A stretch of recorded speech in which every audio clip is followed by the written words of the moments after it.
The presenting sponsor of Moon Tower Soccer is FVF Law. To find out what makes FVF a different kind of injury law firm, you can visit fvf.law. Hello, friends. Thanks for listening to Moon Tower Soccer. This week, we're going to cover some transfer speculation. We'll talk about Austin's newly announced second team, and we'll cover some other Austin FC news. My name is Landon Cottom, and I'm joined, as always, by Mr. Jeremiah Bentley. Hey, everybody. I'm Jeremiah Bentley, and I had a wonderful morning at Hop Squad on Sunday watching the World Cup final with Steph and Mike and my son Jackson and a Yeti mug that may have been full of both coffee and Fireball, and watched one of the best matches I've ever seen in my life. I mean, that was incredible. What a game, man. Wow, that was great. Yeah, I went to Luster Pearl South and met a few people out there, but it was insane. Just Argentina goes up 2-0. I wanted Argentina to win. And so Argentina goes up 2-0. And at that point, I wanted Argentina to win, but I don't have a real dog in this fight. So it was like, I'd take a France goal about now to make it a little more interesting. And then they got one and then immediately got that other one. I was like, okay, yes, this is what I wanted to happen. But it was electric. It was a lot of fun. Yeah, I felt like when Argentina was up 2-0, that was exactly what the score should be in terms of the way that both teams played. Like, it's a well-earned 2-0 halftime lead. And then, gosh, yeah, France. I mean, Mbappe just was incredible. Just like a game-changing player. I think the best thing about that match for me was the fact that, it was intense. You got goals from both clubs in extra time. And then just like the stars showed up, the people who you expect to be the Mbappe and Messi that to score the goals. So was Luster Pearl South were you at ATXFC house? Is that the? No, that was East. the That's East location. Right, okay. So this was definitely, it was less of a production than what the East location had, definitely. But by the time the game started, it was a decent crowd. And then by the end of the game, everybody was way into it. So it ended up being a pretty good atmosphere. But it would have been nice to have the company of Mike and Steph, because I've watched games with him and it's always fun, especially a game that you're like not super intensely involved in, to just kind of like, I don't know, make jokes and have fun little commentary throughout the game. Yeah, they were great at that. They were both great at that. Hop Squad was eventually wall-to-wall people in standing room only, and their bathrooms went out. So, oh no, they were officially closed. They're like, we're not going to throw you out, but you can't. When the game's over, you have to leave. But the most interesting thing about watching the game with him was, if Argentina won, then I don't think I'm breaking any news here, but if Argentina won, then there was a tie in their World Cup pool, and they had decided that the deciding factor would be PKs. And I was like, PKs and against each other? In what way? Yes, absolutely. So their plan is sometime this week to go to the park and take PKs against each other to settle the winner of their pool, which I think is just like the most incredible, sweetest thing I've ever heard. I loved it. And the other thing I figured out is, like, Mike has basically never played soccer in his life, and I'm not much ahead of him. So we want to start like a men's game, or not men's game. We want to start a like co-ed game, but there's like a ceiling for how good you are. If you're too good, you can't play. You can't play with us. We need like people who are kind of interested in playing, but really, really bad, because we feel intimidated going to any other match. So that was what I found from that, in addition to it being probably the greatest cup final in the history of the sport. All right, so the World Cup is now officially over. We are now officially in holiday season. And so let's go over kind of what the next few weeks are going to look like for us schedule-wise. So we were planning on talking about the 2023 MLS schedule and the Austin FC schedule this week, because the MLS schedule was scheduled to come out last Thursday. But in true MLS fashion, that didn't happen, and is instead happening today, Tuesday, the day this show comes out. We're recording on Monday, and so we haven't seen that yet. But we're also planning on taking the week after Christmas off. And so we will have a schedule breakdown. It's just going to be the first show of the new year. But we will have a show the day after Christmas. and I'm excited about what this show is. And I don't know exactly what it is, other than our friend Marcelo Tesson, who's probably the happiest guy in the world right now, being an Argentinian. And I have not texted him to congratulate him, and I feel a little bit bad about it. So, Marcelo, if you're listening, good for you, man. But he's insanely in some amount of game design for the show that will come out on the 26th. Yeah, but the idea is going to be like a trivia quiz show kind of thing. And apparently Marcelo was like way into it and told us like, I'm not going to tell you too much about it because that's going to be part of the fun. But we may end up having a video element to it, which if that works out, I think we'll probably post on the Patreon. But he did promise that it will still work in audio format. So that's going to be the show next week. And if any like insane news happens, we'll probably record like a little addendum and tag that onto it. But next week we will have a show, but we are going to take the week off and maybe just have some relaxation time with family. And then between then and the show that comes out on January 3rd, which we will record on the 2nd, we're going to do another little like New Year's Day hang out and drink beer kind of event, which we did last year with a lot of success. I think we had 35 or 40 people showed up, met a bunch of people we had not talked to before. I think it was the first time I talked to Steph and Mike, I think, in person. For sure in person. Yeah, I think that's probably true. I think I had met them before, but I think it was probably the first time you met them in person. Yeah, there's several people who like I've seen since then. But that was the first time I talked to a lot of them. So we're going to do that again. Hopefully folks will be able to come out and hang out. And I would like for this to become like a tradition and grow it over the years. But, if any of our friends in the alcoholic beverage industry or any kind of beverage or food or whatever, if you would like to, donate to this get together, we'd be happy to say your product's name on the show and thank you on the show, and then tell all the people there that you are kind enough to give it to us. But yeah, if you're free on New Year's Day, come hang out with us. We'll post some more details on social media as we get closer to the day and make some more plans. But come out if you can. It'll be fun. Yeah, it'll be in the afternoon. It'll be somewhere around the stadium. I don't even know if the place that we've done it in the past is like around, or if it's a construction site right now. So we'll figure it out and go from there.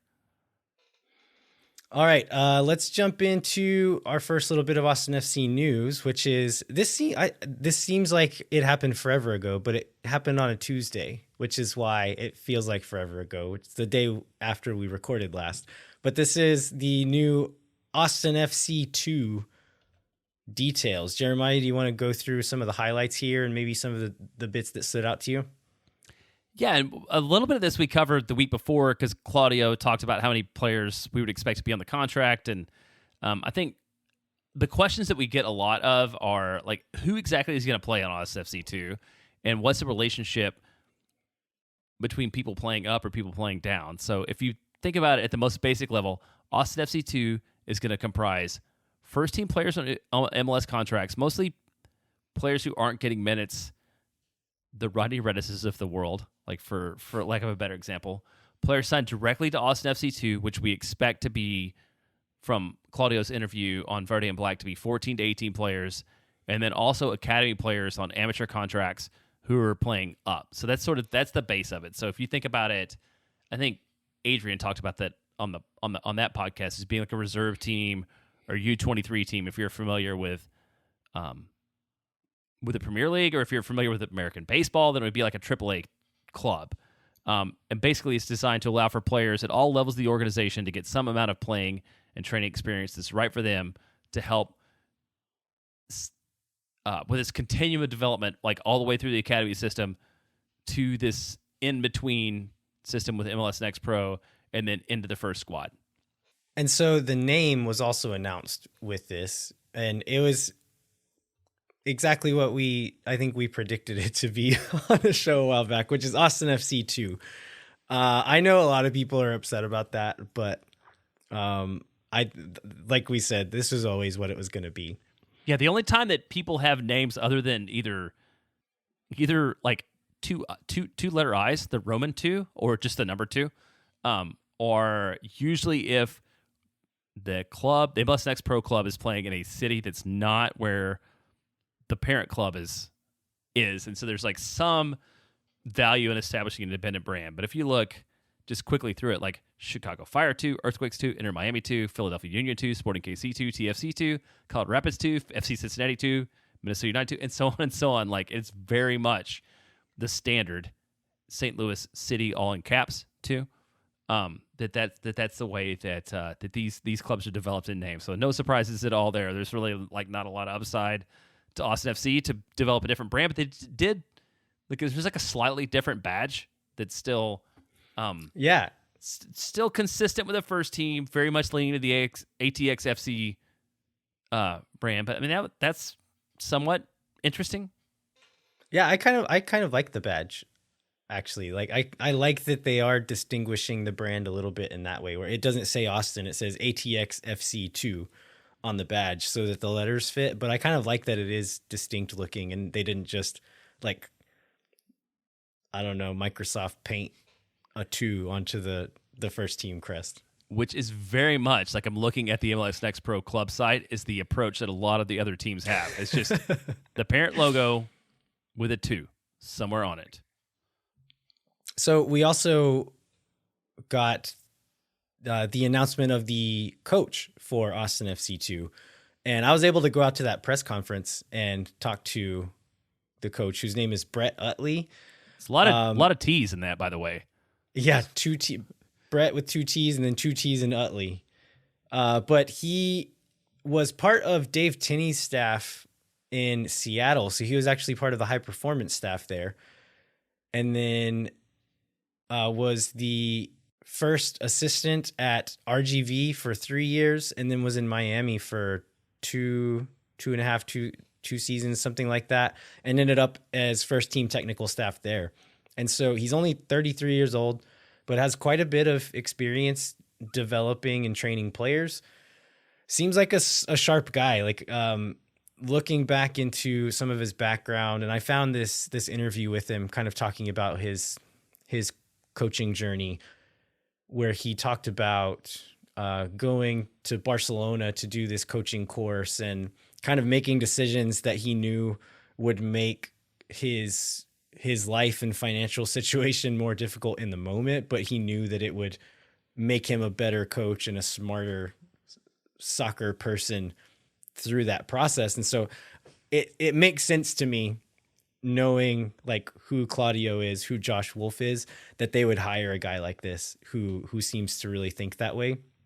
One thing that he did talk a lot about at this press event was, he used the word bridge a lot, saying that the next pro team is a bridge to the first team, like a bridge between the academy and the first team.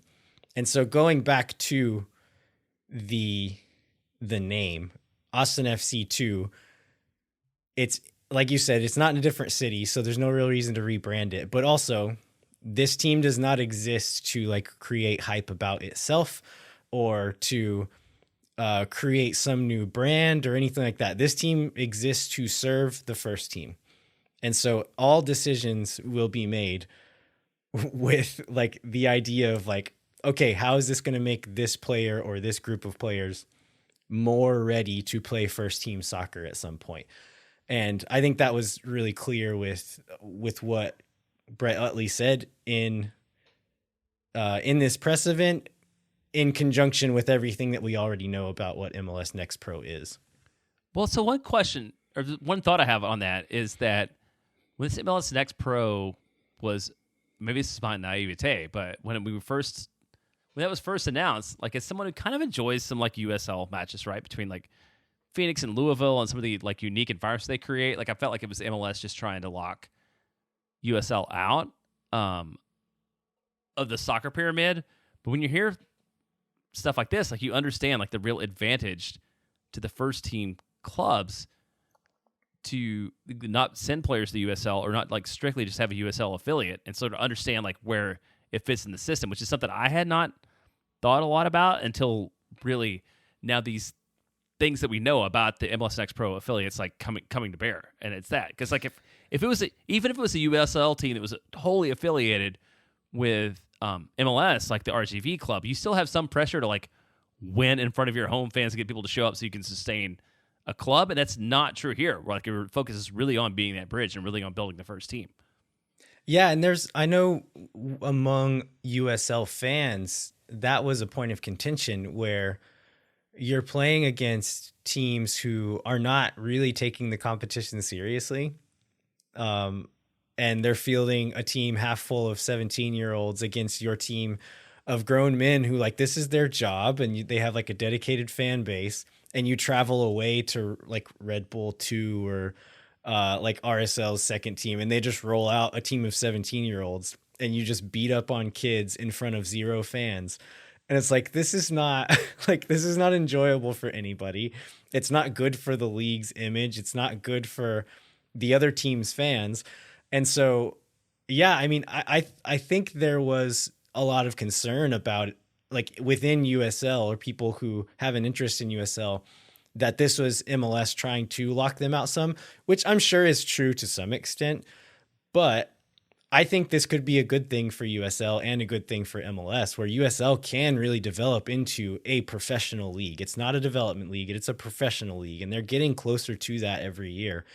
And by pulling out these development clubs away from that league, I think it allows that league to really grow and shine a little bit more. Yeah, and I can only imagine what our friend Harry from San Antonio is thinking about listening to this part of the show, but I have no doubt that he will talk to us about how he feels about it. Yeah, tell me if I'm off base anywhere, because Harry knows a lot about USL and has a lot of opinions about MLS. So I'd be very curious to hear Harry's thoughts on MLS Next Pro now that it's fleshed out a little bit more. Yeah, for sure. So the one detail we did not get, which is one thing we've been very curious about, is where the team is going to play. And yeah, they seem very like close to the vest on that, because and I think in both, because there were 2 different releases, right? So on Tuesday morning, the release came out saying, "Oh, here's the club and the name and the crest and all those things like that." And then on Tuesday afternoon, there was a press conference with a coach, and like in both those things, they said TBD on further details, including where the club's going to play. Like, I assume that we still believe it has to be Palmer Field, right? Do you have anything that indicates otherwise?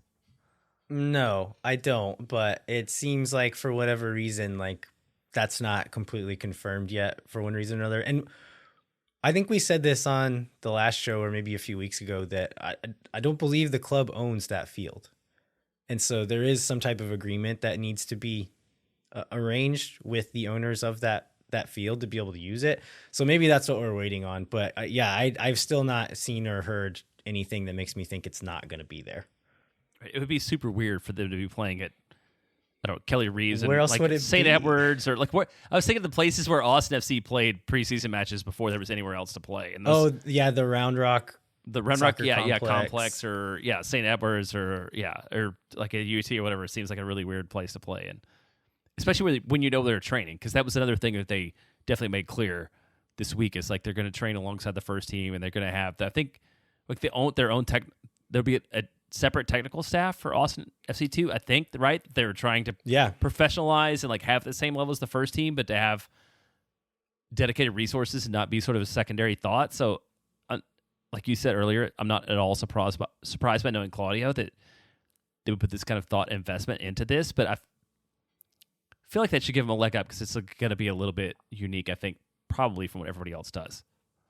Yeah, I'm interested to see what the technical staff looks like as well, because it's kind of an opportunity to build that kind of pipeline as well. You see like these coaching trees all over the world, but in MLS as well, where like this guy coached under this guy, and like you see like these people's kind of followers or the people who learned under people branch out and end up into the league. And so like 5-10 years from now, we're probably going to see people like maybe Brett Utley in 5 years is coaching an MLS team, or like one of the academy coaches moves up and is coaching for the next pro team and then ends up doing other stuff. But I think that'll be interesting to see as well. Yeah, and that'd be great just in terms of Austin's development, right? Because like one would imagine Davey Arnaud is going to get a professional, like a head job somewhere. And so if Brett Utley is ingrained in the system and understands the way Austin FC works, like maybe he's the next guy up in terms of being the assistant head coach. And there's no learning curve. There's no a burden on that. Maybe it becomes a natural fit. All right. This week in wider MLS news, we have the MLS SuperDraft, which is happening on Wednesday, the 21st. It's a little less exciting than the last two SuperDrafts, given Austin's spot in the picking order. We were number 1 the first year because we were expansion. We were number 5 the second year because we were bad because of being bad at soccer. And then this year we're good at soccer, but it means we're picking number 27 in this draft order. What can we expect from this now?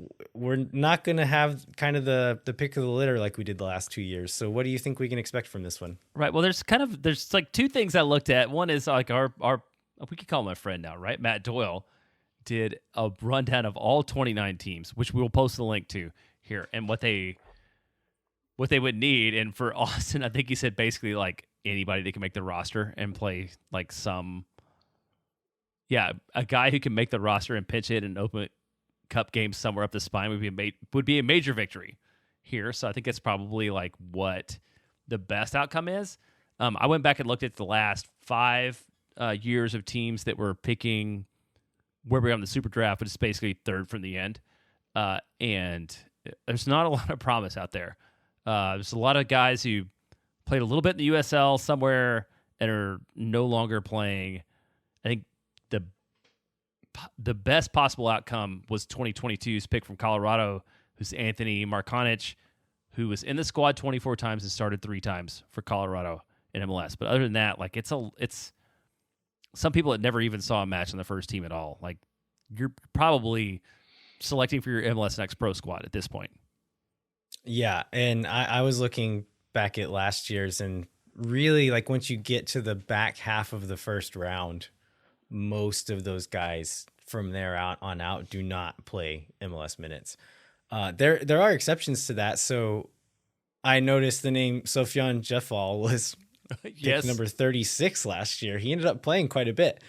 Granted, it was for a really bad DC United team. I don't know in a better team he's getting as many minutes, but you can get lucky and find guys that can play for you. But yeah, we're not getting a Danny Pereira. We're not getting a Kip Keller in this draft, more than likely. I would say you mentioned the Next Pro team. So I was unable to find any clear information on this, but I don't know that you necessarily have the rights by picking them in the draft to sign them to your Next Pro team. And so that there may be something written down that is not publicly available or that I wasn't able to find, but the way that I'm thinking about it, if this is true, like if you draft someone and then don't offer them an MLS contract, that they could walk. No, maybe that's not true, because I think you hold their rights for a year. But, so I guess they could go back to college, I guess. But well, I think one thing was like, is this where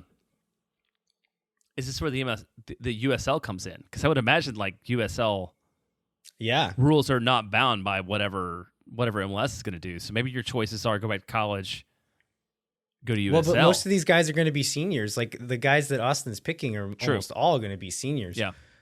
And so, yeah, that's a good point. Like USL might start trying to snipe some of these guys who want to play first team minutes and don't get that contract offer. But that being said, a lot of these guys will be happy just to be playing professional soccer. Right. And if they see that Next Pro contract as a potential path to the first team, then I imagine most of them will take it.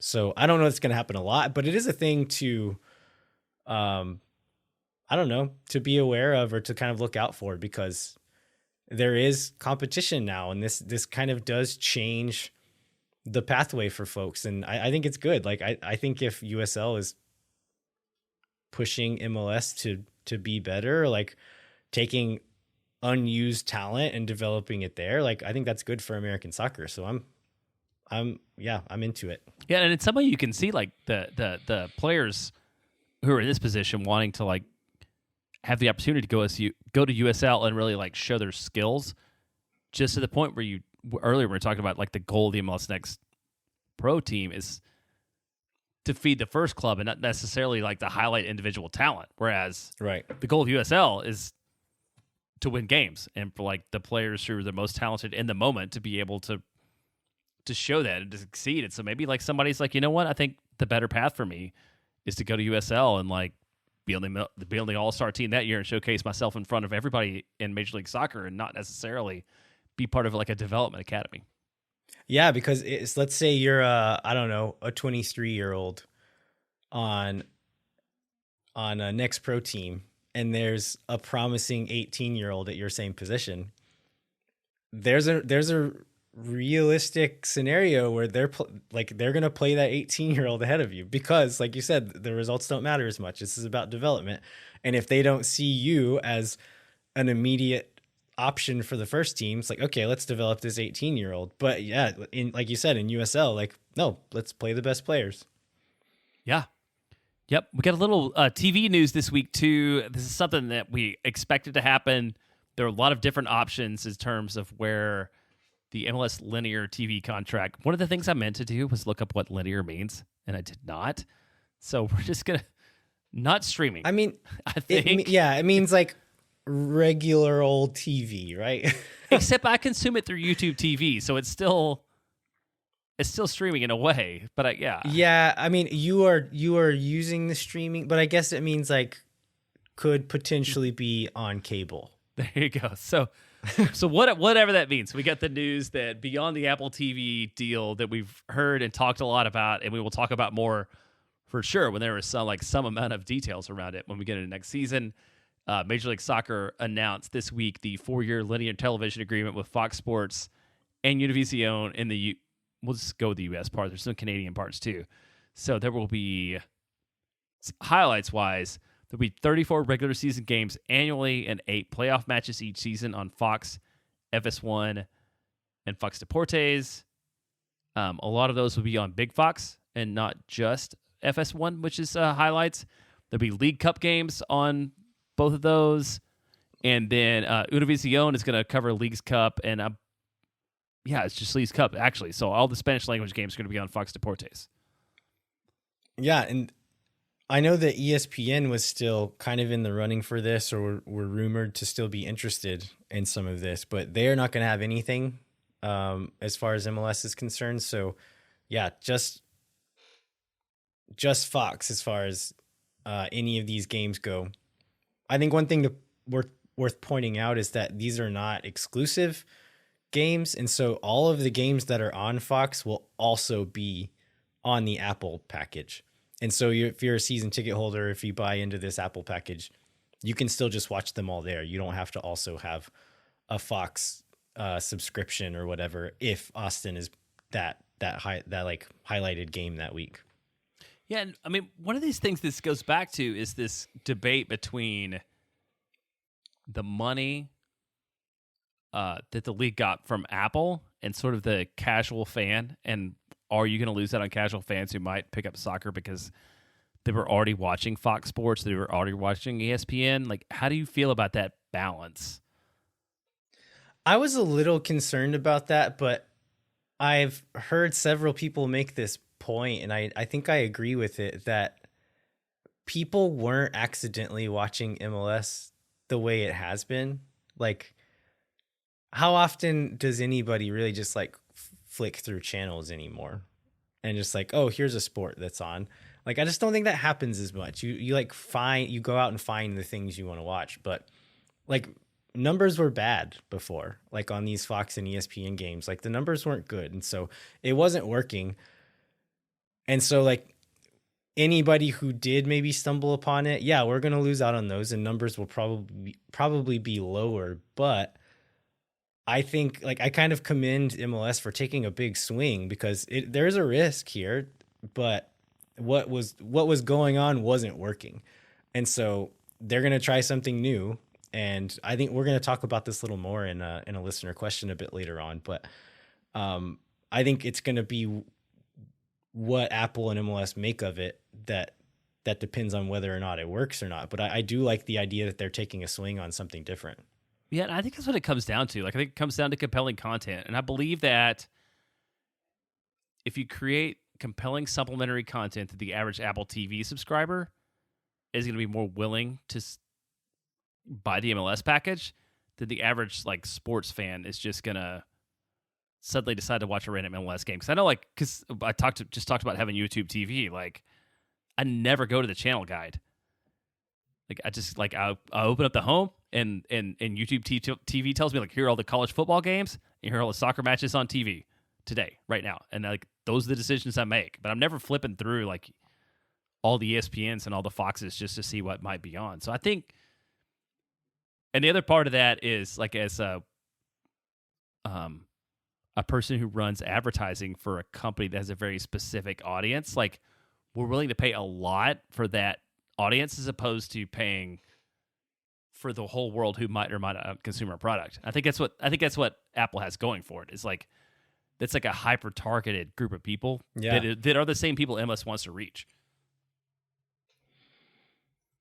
All right, we have a few player rumors that we want to talk about. We also have some listener questions that we want to answer. But first, we're going to take a quick break. Hang tight. We'll be right back with more Moon Tower Soccer.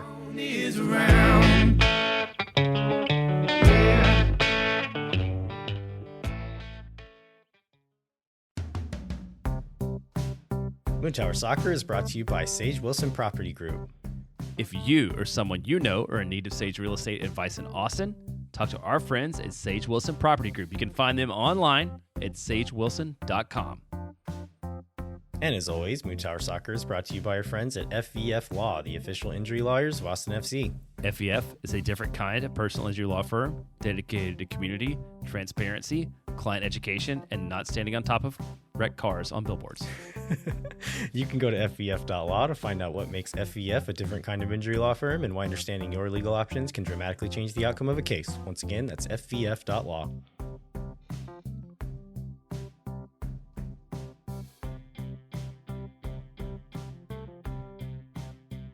All right, we are back. We have, is this maybe our first like zombie rumor that died and then came back?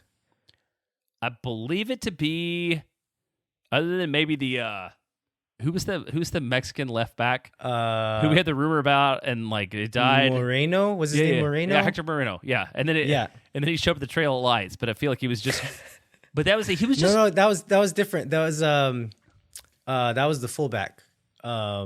There was the two Mexican players. Moreno was the one playing in like in Saudi Arabia or maybe in Qatar, and then the other one is a guy who played for this is gonna bother me. Miguel Ayun was the one who was like in Austin actually.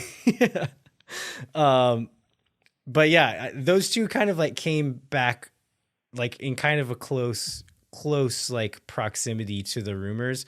But this one was a full year ago, I believe. Right. I'm pulling up my notes here. I think it was like maybe in December or January when like Leo Väisänen was rumored to be in talks with Austin FC, and then he signed a new contract with is it Elfsborg? Yeah, Elfsborg in Sweden.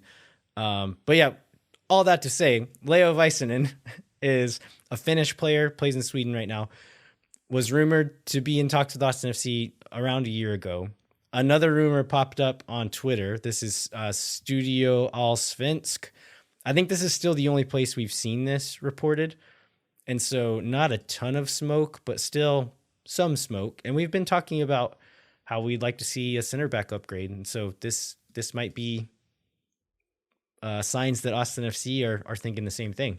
Yeah, and one of the things about this one that makes it seem somewhat credible is the story has an acknowledgement that in the past, or at least once or maybe twice, that he's been linked to Austin. So it's not like somebody happened to dig up a story from a year ago, but it seems to be like new information and new rumor, which is the reason that we're talking about it on the show now, because there's stuff that pops up all the time that is like just dated that somebody happens to stumble across. But what do you...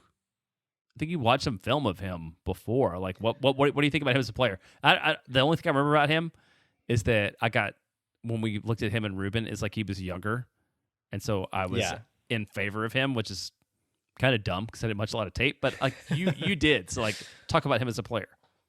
I was like pretty high on this kid when we were looking at him last year. He's kind of in the same mold as Julio Cascante, but he moves better than Julio. Like I think he's more athletic, probably faster, a bit more agile than Julio, but can still play like that big diagonal ball, plays the ball quite well. And so I was really into this guy. So I mean, if Austin goes after him, I'll be pretty happy because I liked what I saw, and he's been playing very regularly. I think I was trying to look because I think last year he'd been playing with the Finnish national team quite a bit in World Cup qualifying. I haven't seen I don't think he's had that many call-ups in the last year, but in 2021, I think he was playing with them quite a bit. But yeah, I'm into it if they go for it. This was him, and there's another maybe slightly more credible rumor. Is it Czech Touré? I don't know how you say his first name. I think that's how you say it. I'm not sure how you pronounce the first name. Czech or Chake. It's Cheick, Touré. And this one comes from, is it Chris Smith? Is that the writer's name? Yeah, so writing for 90min.com, sorry.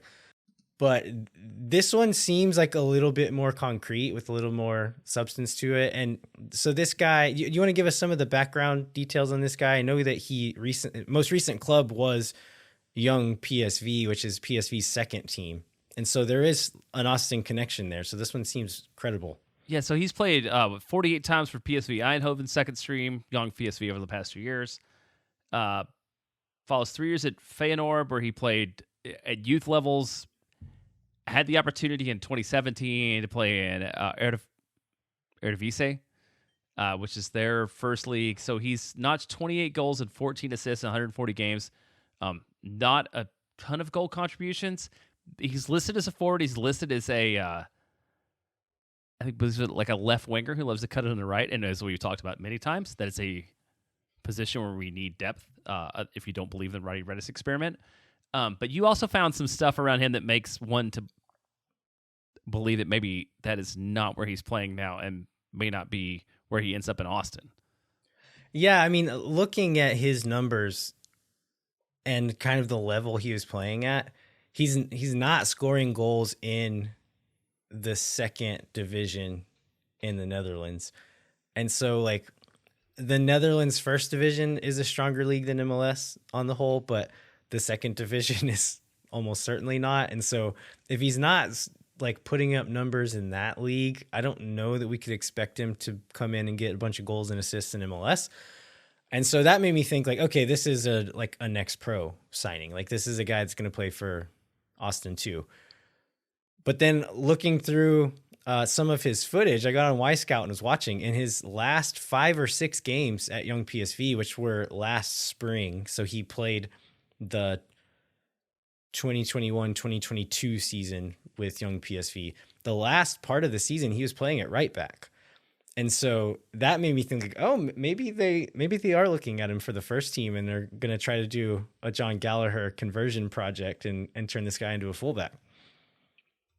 Yeah. So what? I was gonna say, like, sorry, what would you like to see? Like, knowing what you've seen from him, like, where do you think his most natural place to play is? And I mean, another thing,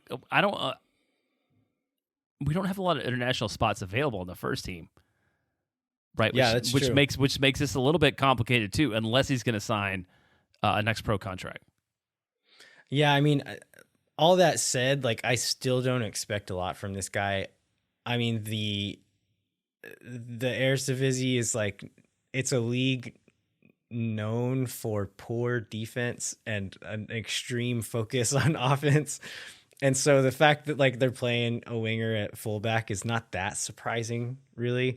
And so he's quick. He seems to be pretty good on the ball. Has a decent cross. I didn't see anything that like wowed me as far as his crossing or passing. And so like the fact that he's not a true fullback and doesn't seem to really fit that mold either, I still don't have a lot of high hopes for this guy, and probably think that if he sees minutes, I mean, if we sign him, this is not official yet anyway. If he signs and he sees any minutes, it will most likely be for the second team. Well, let's get into one more. And sorry, I wanted to make one more point about this. Like, this is, you're seeing kind of the PSV connection in a few ways now. The Owen Wolf to PSV rumor, I think I've seen that cited a few more times on Twitter and different outlets. And then you see this one, like, this is maybe one of those cases where, okay, PSV did not re-sign Toure to a contract, but maybe whoever they're talking to at Austin FC are saying like, hey, yeah, we got this kid, like, we didn't want him anymore, but maybe y'all could take a look at him. Like, those little things, I think that's probably some of the fruits of this arrangement that we're going to start seeing. And going back to the Owen Wolf thing, I meant to say this on the show that we talked about that on, but if Owen Wolf goes to PSV, I think he would almost certainly be playing for a young PSV on the second team. PSV's first team is really good and has a lot of really high level players on it at the moment, whereas their second team is like for the most part, they're fielding like 17 to 20-year-olds on that team. So Owen's about to turn 18. That would probably be the place where he would fit in if he does go over. Yeah, it's super encouraging. Cause like when we did that show, when we got to meet the Queen and talked about what might come out of this partnership, I think even these rumors are things that we thought like maybe down the road, sooner or later, like maybe this would come out of it. But just to know that like maybe it's going to come to fruition just a few months after, it's really exciting.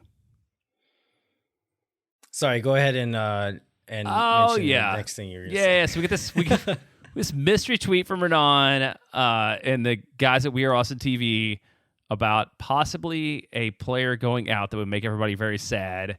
And we usually don't just talk about, there's a lot of rumors on Twitter, and we don't usually talk about them.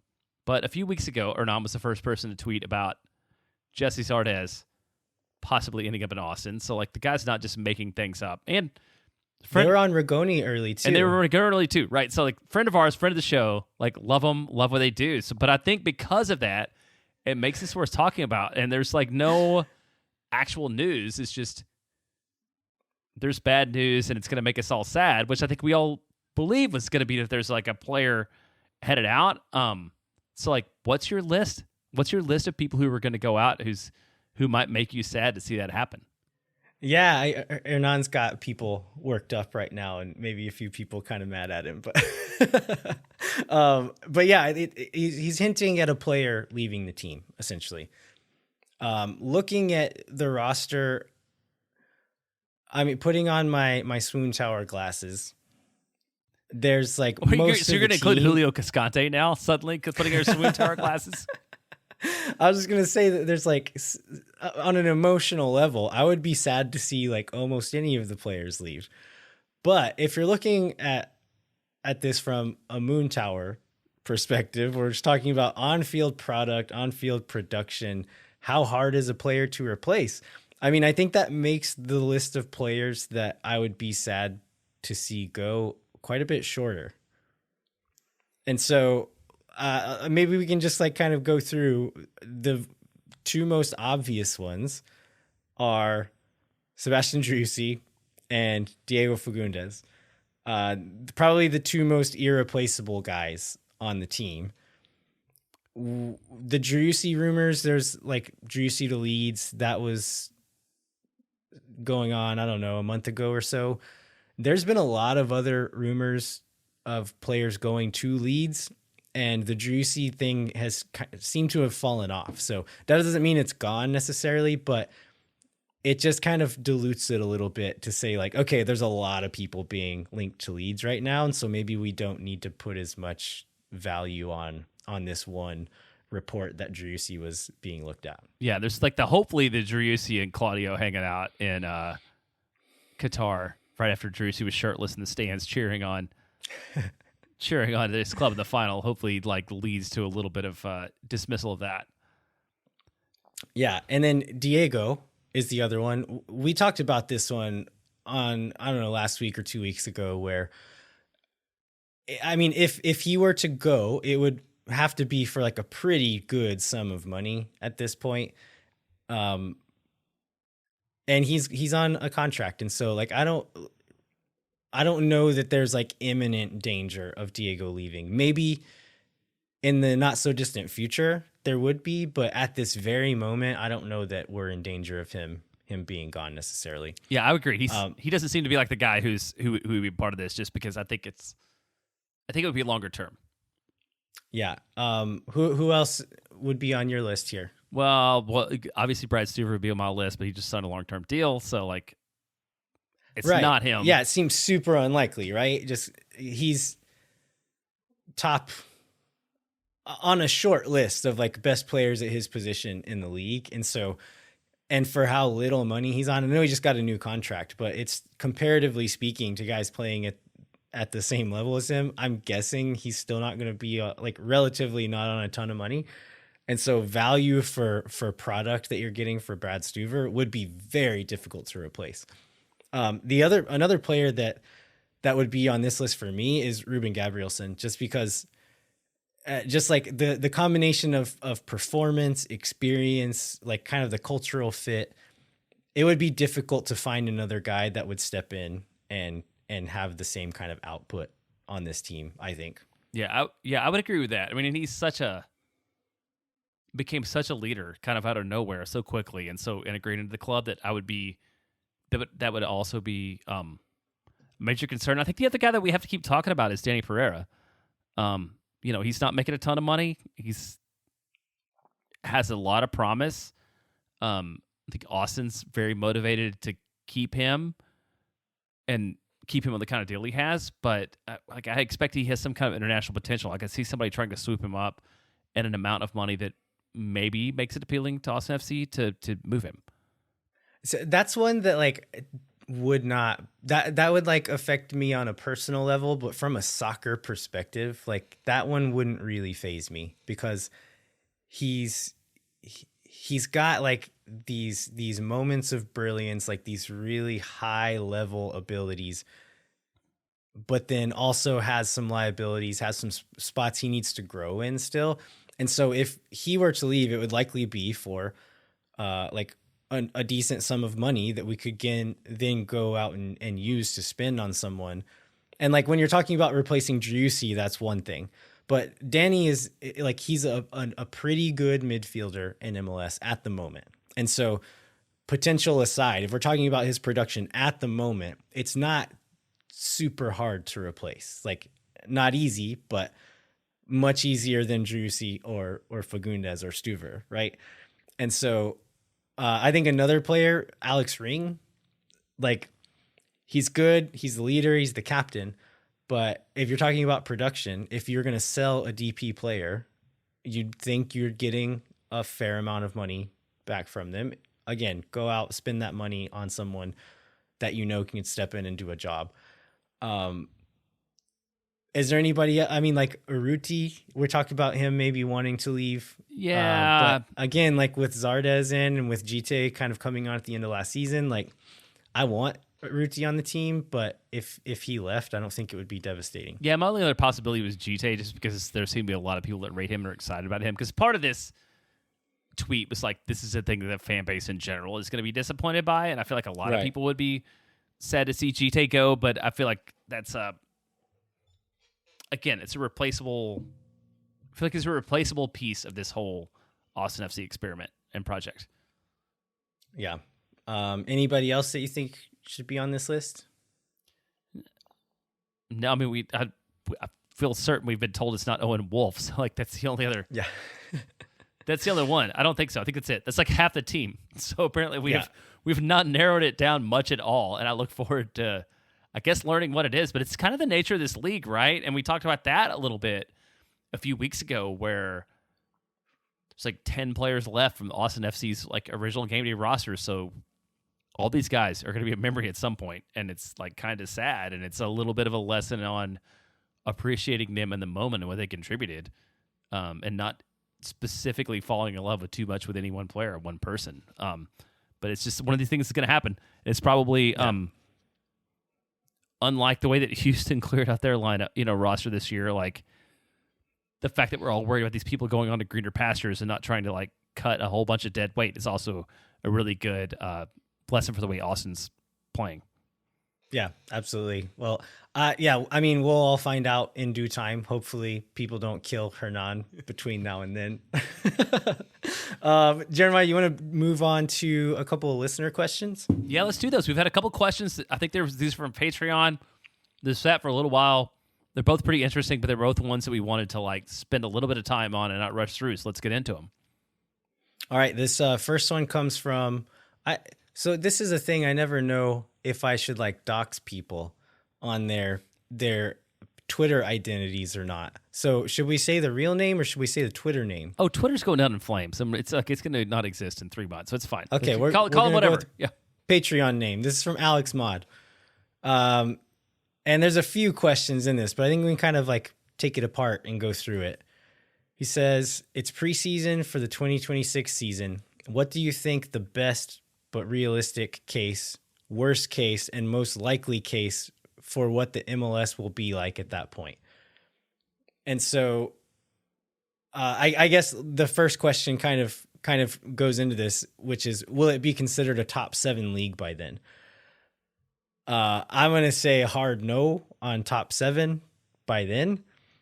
I think like MLS at best is like top 10 league in the world at the moment. So to think that we would jump 3 or 5 or 6 spots or however many it would be to get to number 7 in 3.5 years, I don't think that's realistic. But yeah, do you have a take on like what you hope MLS is when the World Cup comes in 26? Well, I was going to say, I think the most interesting part of this question is the time framing, in that it's preseason for the 2026 season. So it's the World Cup has not happened yet. Right. Right. Because, yeah, I would agree. I think with the Apple deal, which increases over time, so we're not going to see like a ton of money, up front in the next few years. I can see some growth. I've seen MLS between like 11 and 15 or 11 and 18 somewhere, like standing today, like maybe move up a spot or two. I think the real potential is after the 2026 World Cup if the U.S. performs well, even though it's like American players aren't going to play in MLS. I think that's where the growth is down the road.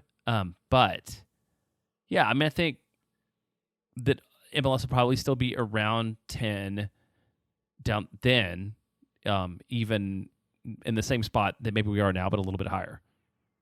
Yeah, I think going back to like the heart of the question, like what the worst case scenario is, I think the worst case scenario is that MLS waits until after the World Cup to try to like ride that wave, and then they start investing and start trying to improve the league.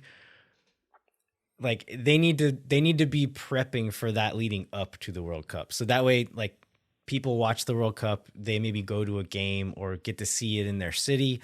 They get really excited about soccer. Okay, what else can I watch? MLS is on. Cool, let's check that out.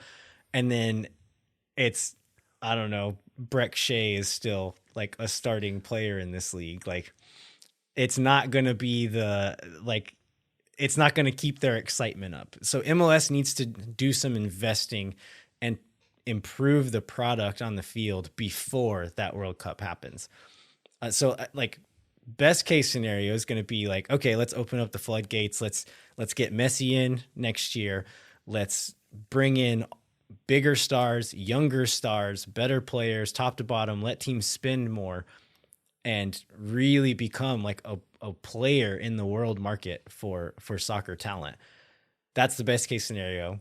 But I think the more realistic thing is somewhere in between, where they kind of slow play it and open up spending a little bit, improve the product a little bit, but probably not as much as we think they should, or as much as some of the owners want to. But I think one of the reasons that I think that might happen, and this is totally from Listen to Allocation Disorder, which is now in it's the Athletic Soccer Show feed now, I think. Yeah, that's right. Is I remember right after the last CBA came out that many of the owners understood that finally that you have to invest the money first, just from the ratings never going up. Like, you have to spend the money first, and the ratings will come, as opposed to this waiting on people to watch it on TV and then making the money investment. So hopefully, like, the bulk of the league and sort of the surety of knowing from Apple whether they made a bunch of money in the first 3 years of the deal or not, or whether it's backloaded, like, hopefully, like, knowing security that there's a bunch of money coming will convince the ownership overall that they need to, like, invest in players first, because that is absolutely what it takes, right? Like, I talk to people all the time who are soccer fans who don't rate MLS and still see it as a retirement league, which I would agree that, like, would argue with, like, the bulk of the talent are, like, young South Americans that are coming up and seeing that as a path, but, like, that's not the common narrative. So, like, I think hopefully the owners see that and decide that they need to invest in the player pool. Right, and it's. I think MLS is better than most people that don't watch MLS think it is, but it's not on them to educate themselves necessarily. It's on the league itself to prove them wrong and give them a reason to watch it. And so, if they just kind of keep it status quo and go on as they've been doing, those people are never going to be proven wrong. So yeah, I think they need to do it. Hopefully some of the more conservative owners, the folks who don't want to spend the money, either get out or realize that, like, this is the way we have to do it now. But yeah, I mean, it's a big opportunity for the World Cup to be here that they really need to take advantage of, because it's not going to do it itself. They need to meet it halfway. And to your point, they need to get ahead of it. It's like they need to make that investment in the next 3.5 years so that when it's over, people see this league in 27 as being, high quality league and something that they should invest their time in watching. Let's go to the other question, which is Brad from Patreon. Can you talk about how MLS is structured compared to other leagues? This is going to be very unique. Leagues around the world, and why. For example, what caused England to have a bunch of individually owned football teams springing up compared to MLS when it's more of a franchise model? Are all MLS teams profitable? I think we could probably split this into two pieces overall. Yeah, this makes me think of that scene in The Office where Michael Scott says, "Why are you the way that you are?" Yeah. And has like a scornful look on his face.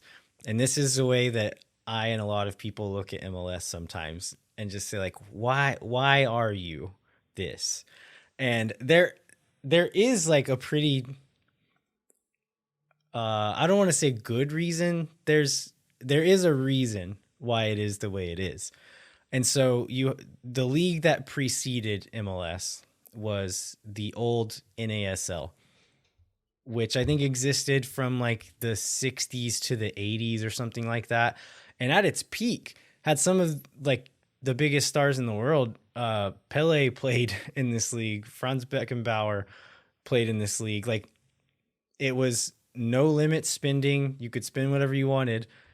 What that turned into was there was essentially one big team, which was the New York Cosmos. What are they called? The Cosmos. The New York Cosmos, yeah. And the other teams were struggling to keep up. And so this went on for a while. It got a lot of attention for a while, but eventually they went broke and they couldn't afford to have a league anymore, and it died. And the US went, what was it, like 10 something years without a league at all? Yeah, even more than that. I mean, and some of those, like, the only ones that hang on and play professionally are playing indoor soccer. Like, and some of those not Olympic, like, national teams were, like, made up of mostly indoor soccer players and college players. And college players, which is not a way to build a league out. And it's a very American way to look at things, I think, in terms of like the results and the system. But that's why when MLS was formed, like, the one thing that MLS was formed to do was to not fail. And that's what right. You have to look at that model is like basically like a recession proof, economy proof, like success proof model, which, going back to our last question, is why there are ownership groups that are going to limit how much people can spend and how what kind of dynasty teams you can have, because it's sort of, they were there atoning for the sins of the past. Yeah. And so part of the question is asking, like, why England has a bunch of individually owned teams, whereas MLS is like this single entity model. And it's because England has like, they've been doing this for over 100 years, and it was just kind of like this organic thing where like back in the day, it would be like, okay, all the people who work at this factory had a team that they would play on together, and they would play the guys that worked down at the mill, and they had a team. And it just kind of like came up from that over time and eventually professionalized at some point and became what it is today. US soccer is younger than that in many ways because the country's younger, but also just like the professionalization of it started much later and then happened much faster. It didn't grow out of like kind of a grassroots thing like it did in a lot of other places. But over time, like we talked about this single entity thing built to just be able to continue to exist. And even in the span of MLS, which started in 96, that hasn't always been a sure thing. There are moments in those early years where they thought it was going to die. And a few of the owners like essentially saved it single-handeded. Yeah, what, like 2 or 3 at that point, right? Wasn't it? Oh yeah, like owned all the teams. Like the Hunt, yeah, like owned all the teams. But over time, they've like extended out these rules, kind of like taken advantage of certain opportunities to change the rules in their own favor.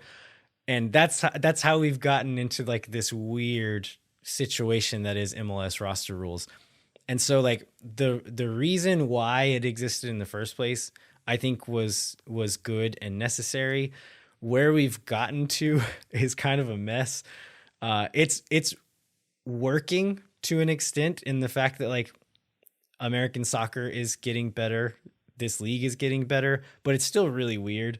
And so like there is a reason that it started that way, but it's not necessarily a valid reason to continue doing things the way that we are doing. But we have a few of these like vestigial owners who are still thinking about the league in an old way, where some of the newer owners would like to push it into the future and are not allowed to.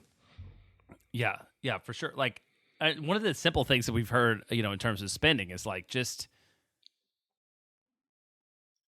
like expand the options available. Like if you want to say like $16 million as much as this club can spend on a roster, every year, like just let the clubs decide how to allocate that money as opposed to the current like very specific structure. On our MLS team's profitable model, I don't know that they are necessarily on a year-to-year basis, but I do know that MLS teams like go for more than Premier League teams these days just because of the security of the business model. So like if you're a rich guy,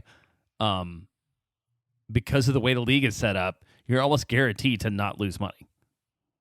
Yeah, and yeah, I think you're exactly right. Like, I think there are teams that make money. I would just like doing back of the napkin math on Austin. Oh, Austin has to be making money. Yeah. Yeah. I'm like selling out every game, the concessions, all of that. Like Austin is profitable. If you look at a team, I don't know, like RSL or maybe even like Dallas, like without the academy, like Dallas is maybe profitable because they sell players, but as far as like tickets and concessions, like probably not on that part. But it's about the investment, and that's why these like old school owners don't want to spend money on it, because they're not worried about like day-to-day revenue or profits. They're about spending as little money as possible while this property they own appreciates in value, and then they can cash in on it at some point. And so, yeah, I don't think all of them are profitable on the short-term basis, but all of them will be extremely profitable whenever they get out at some point, or maybe just stick around long enough to see it become profitable because the rising tide lifts all the ships.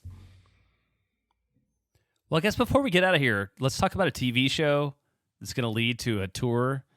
It's going to lead to like a discussion from our miniature of culture and possible owner. And that is like Wrexham apparently is coming to the United States and touring clubs. Like, first of all, did you watch the show? I did. I enjoyed the show. I did not. I don't even know what it's on. I feel like I would like it, but Oh, you didn't watch it? no, I haven't watched it. I don't know. I think it's on Hulu. Hulu's the one thing I don't have, which explains like every time somebody talks to me about something on Hulu, it's like I'm not familiar with this, but maybe I'll check it out. It's good. It's did you watch Sunderland Till I Die? I did watch Sunderland Until I Die. This is like it's kind of like the American version of Sunderland Till I Die for people who don't really know that much about soccer. And that's what's super interesting is like I have all kinds of friends of mine who don't know that much about soccer, who like maybe even more than Ted Lasso have been like, oh, I'm interested in this game because I've watched this show. And It's Always Sunny in Philadelphia is probably my favorite show in the history of television. And Rob McElhenney is one of the owners, so I really feel like I should have watched it. And we all have to agree Ryan Reynolds is very handsome in an undoubtable way and super charming. So like I feel like I should have, but I don't have Hulu. I would really love to see so like I said, like Wrexham, what is it called? Welcome to Wrexham. Welcome to Wrexham. Yeah. Is very much like focused on a non-soccer crowd and kind of explaining like how promotion relegation works, how like kind of like the tradition of British soccer, Welsh culture, kind of the culture of this little town, how important the team is to this town. And so like it's a lot of stuff like as a hardcore soccer fan, it's not going to be new stuff, but it's good storytelling. And so the story that they're telling is really good. The two guys are entertaining, like they're funny people. And so they're entertaining on it. I would love to see like the Sunderland Till I Die version of this same story, almost like a parallel piece where in Sunderland Till I Die, like you got to see those like boardroom discussions where it's like, okay, we need a striker, but if you want to go after this guy, like here's the limit, because if we spend more than this and don't get promoted, like we're screwed. Like we cannot do it. And then it hard cuts to the chairman on the phone and he spends twice as much as he was supposed to on the striker. And then they just hold the camera and he realizes like what he's done. And so like, I want to see that part of buying this like lower league team and then trying to grow it. Like I would love to know the business part, like the scouting part, talking to players, trying to get them there. And you get a little bit of that in it. But I wish there was like a companion piece that was for soccer people, because I think it would be fascinating. Well, I love that. So do you think, are we going to see Wrexham and Austin at Q2? It seems likely, right? So McConaughey was on, was it a Fox broadcast? One of the nationally broadcast games. He was in the commentary playoff games, right? Yeah. And said like, yeah, I've been talking to Ryan Reynolds, seeing if we can get a friendly set up with Wrexham. And then it was announced like not long after that, like, yeah, Wrexham's going to maybe come to the US. And now is this like official or is this still, no, they've announced it. Yeah, it's official. It's on World Soccer Talk that Rob McElhenney announced they were going to do a summer tour. I think we're going to like 6 or 8 cities or something. I don't remember exactly what it was, but yeah, the plan was that they're in. They're going to come. So I would have to imagine that Austin, both in terms of that connection, but just in terms of if you were a soccer club from somewhere else in the world, I feel like Austin's one of the places you would want to visit just because of the ongoing history that Austin has in supporting soccer in all forms. Yeah, just like what are the most exciting places in the U.S. to go for soccer right now?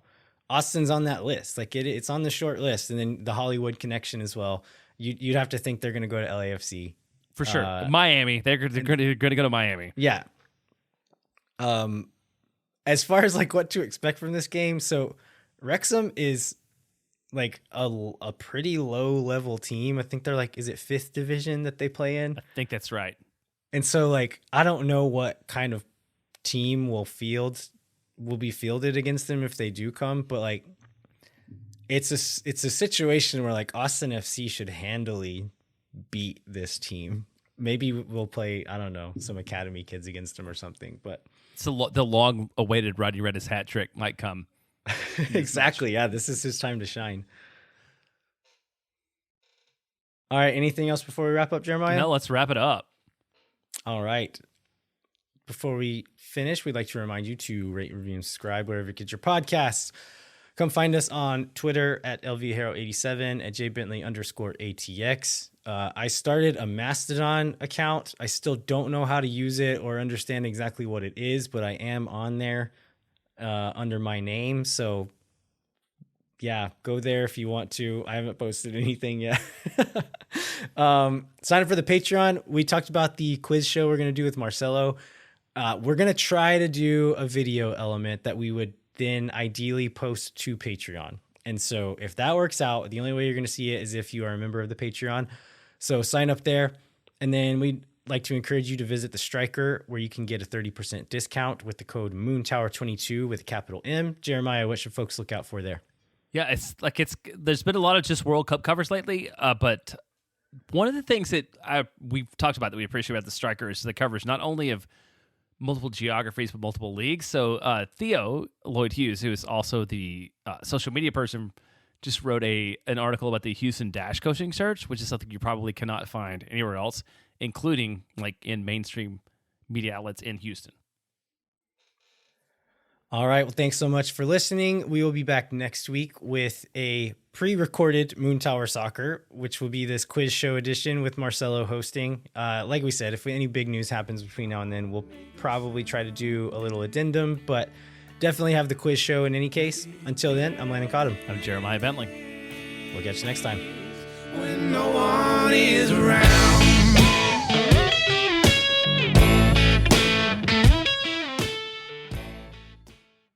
Thank for nothing, see you never. La gente Oh my God.